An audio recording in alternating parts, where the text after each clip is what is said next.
Hi, this is Mike from Mike's Unboxing Reviews and How To, and on today's video we're taking a look at the latest and greatest on the AM5 platform that actually makes sense from a budget perspective. Today we're going to be taking a look at the ASUS TUF Gaming Plus Wi-Fi. This is a B650 board for the AM5 platform, and at the moment comes in at a particularly decent price. This, when it was originally launched, was somewhere in the region of about £250 here in the UK. It is now available pretty much most places for £150. Yep, it's £100 cheaper. So where have they saved money? Should they have saved money in the beginning? We'll be answering some of those questions and more in the rest of this unboxing and first look at the product. Please don't consider this as a review, although this motherboard will be ending up in that PC behind me as my streaming PC main motherboard. So we will be doing in-depth testing as time goes on. So if you want to find out more, stay subscribed to the channel, and no doubt if there's any issues or anything which I think is deserved of praise, I'll be sure to let you know. So first of all, we'll talk about some of the key features of this. Obviously, this is a B650 chipset, so supporting AM5 processors up to and including currently available on the market up to the Ryzen 9 7950X. And obviously we'll go right down to the very bottom of the stack, which currently resides at the 7500F. The motherboard has a pretty decent VRM solution, so we're looking at a 12+2 setup here, which is run in parallel, so 6+1, using 60 amp stages. On top of that, there are some rather beefy coolers to keep things nice and cool, and from what I've seen from other reviews already, the VRM, even under full loads, does maintain its stability and shouldn't really peak over 60 degrees Celsius. Another key feature, which is the PCI Express Gen 5, so we have PCI Express Gen 5 in this M.2 slot at the top, although the rest is going to be limited to PCI Express Gen 4x4, and also there's some bifurcation and some sharing, so we'll be talking about those a little bit later as we go through a full tour of the board. When it comes to the unboxing process, it's a pretty standard affair as far as ASUS boards are concerned. Got all the information there, some of the key features highlighted on the front of the motherboard, such as the B650 chipset, HDMI support, Wi-Fi 6, and also the support for Dolby Desktop Surround, and also Aurora Sync and Aurora Sync Gen 2. On the back of the motherboard box, it goes into some more details about the specifications, so I'll put those on the screen for you up close so you can see them. Some of the key features, again, they're shouting about here is the USB 3.2x2 Gen 2, so up to 20 megabit per second connectivity there. Also the PCI Express Gen 4, as we've just said. Two-way active AI noise cancellation as part of the audio solution. And also we do have 2.5 gigabit gaming LAN. For those of you that are interested, we'll do a quick drill down through what is actually included in the box. So you obviously, motherboard itself, you get a user guide, which is becoming rarer these days. You also get a pair of SATA cables. There is also a bunch of regulatory information. Also included is a rather brave thing from ASUS, and that is a certificate of reliability. They're also trying to make your PC look very bling, so they have included a sticker sheet with TUF Gaming accessories, so you can stick these on various parts of the motherboard and your PC case, and also over your BIOS battery should you feel the need. Also included for the M.2 slots, there are some additional screws and standoffs, so if you want to use some slightly larger or smaller drives, then you certainly can do, so those are included. 2 screws and 2 threads or pillars. Also, there are some extra mounting pads here, so if you're using M.2 drives that are single-sided, then the actual pads on the board are designed for double-sided drives, so you can use those as a slight riser, although realistically I don't think anybody ever uses those, but certainly it's always nice to have them. Something else which is nice to have as well is our Wi-Fi antenna. So this is the typical ASUS type antenna there with the SMA connectors and a little stand so you can attach it to either the top of your PC or wherever is convenient.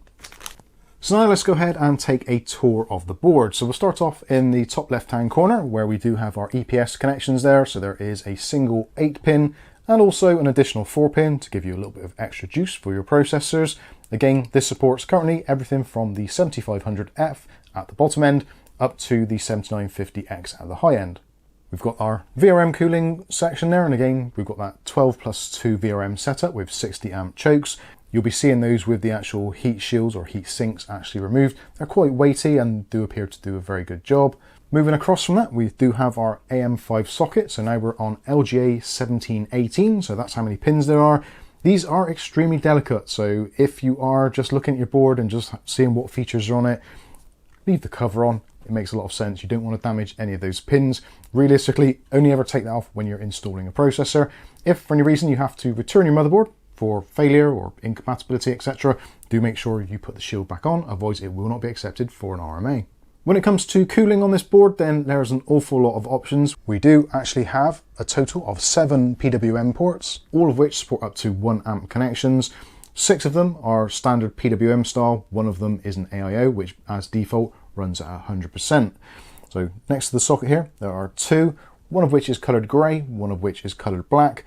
The grey one is for a supplementary connector, so if you're using something like a Freezer 34 or Freezer 35, where you have 2 fans, then you can plug both in, and those can be synced actually in the software or the BIOS, so they can have the same RPM speeds to stop any kind of weirdness happening. At the top there, that is a connector for the AIO pump, so 3 in that area, which is quite nice to see. Moving across from there, at the top, we do have 2 5-volt 3-pin addressable RGB headers for supporting RGB devices and addressable RGB devices. There are actually 4 of these connections on the board in total, 3 of which are addressable and 1 of which is the standard 12 volt. Just below that, we've got our 4 RAM slots there. So this is supporting DDR5, currently up to speeds of up to 7200 megatransfers per second. Although realistically, for a lot of people, you're going to find if you're using Ryzen processors as they currently stand, 7000 series, somewhere around about the 6000 megatransfers per second is going to be the sweet spot for those processors. This will support up to 128 gigs of RAM as it stands currently. Potentially that may increase as the 48 gig single sticks become more popular. Moving across from there, something which is going to be an absolute godsend for anyone who is a slightly novice builder or even experienced and you're finding for some reason just things aren't working. You do have 4 diagnostic LEDs on here, so these will illuminate to tell you where the problem relies. So if it's stuck on CPU, it means your CPU is not recognized, so potentially you might need a BIOS flash. If it sticks on RAM, then possibly RAM needs training. VGA, maybe no graphics card, or the graphics card power is not plugged in, or boot means it cannot find any bootable media. So those are going to be really useful for beginners and experienced people alike when you're trying to diagnose system failure or potentially no boot situations. Moving down from there, standard 24-pin power connector. Underneath that, you've got our USB front panel connections. So there is a traditional style for the Type A ports, and underneath that we've got a USB Type C connection. So that is going to be USB Gen 3.2 Gen 1 up to 10 gigabits per second. Underneath that, another fan header. Below that, 4 SATA ports should you want to attach SATA drives, which potentially you might want to because there is some weirdness going on with the M.2 slots, which we'll discuss shortly. Before we do that though, we'll move back up to this side. So at the top here, this is our primary M.2.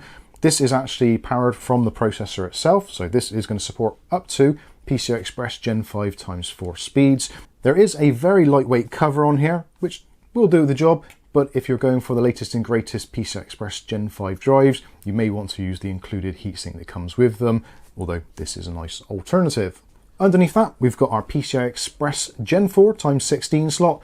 Now for some people, this is going to be one of those things where they would like to see a little bit more future-proofing, perhaps a PCI Express Gen 5 slot. Realistically, as it stands at the moment of the time of recording, which is the beginning of November 2023, there are currently no PCI Express Gen 5 graphics cards on the market or even on the horizon. So for me, I personally think at the moment, this is absolutely fine and will be excellent for anything up to and including an RTX 4090, which as it stands is currently the best GPU on the market. Something they've actually added to this to make life a little easier, although not as easy as it potentially could be, is there is a slightly more flared retention clasp there. So it is a little bit wider than the one which is below. It would have been nice to have seen one of those push release tabs, but unfortunately that is really reserved for the more premium models now. So moving further down, we've got our B650 chipset, which is hidden underneath this heatsink here. And then we've got most of our PCI Express connectivity. So let's quickly go through those. So we've already said the top one, so that's PCI Express Gen 4 x 16, fully wired 4 x 16 speeds. Underneath that, we've got PCI Express Gen 4 x 1. Underneath that, we have another PCI Express Gen 4 x 16 size slot, but this one is only wired for x4 speeds. And at the very bottom there, there's another PCI Express Gen 4 x 1. Now, something which is a little bit on the weird side or odd side, or potentially could catch out people, is this particular slot here, being PCI Express Gen 4 x 4, is actually shared with M.23, which resides underneath this heatsink, which you're possibly seeing from some B-roll. So if you populate an M.2 drive on this third slot, you lose access to this particular port. If you put something in here, perhaps something like a capture card, such as I will be doing with my Elgato capture card, unfortunately I won't be able to use that third M.2 slot. It doesn't affect this M.2.2. This one runs actually off the processor, so it's absolutely fine, but the ones that are on the chipset do share lanes. So yeah, that PCI Express Gen 4 x 4 slot, which is times 16 sized, is shared with M.2.3. So just wanted to clarify that. Also sandwiched in between there, we do have our BIOS or CMOS battery there. So that is a CR2032. If you need to reset it, you don't necessarily need to remove that battery, although it is in quite close proximity to where your graphics card may be. So possibly a little bit awkward for some, but there is actually a clear CMOS pins at the bottom of the board to make that a little bit easier. So let's go back to the M.2s. So again, just to recap, so M.2 top one, PCI Express Gen 5 x 4 speeds, powered directly from the processor.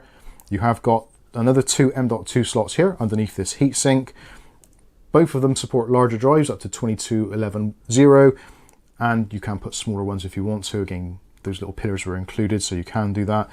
Both of these are going to be PCI Express Gen 4 x 4 speed, but if you're using this slot, this port becomes disabled.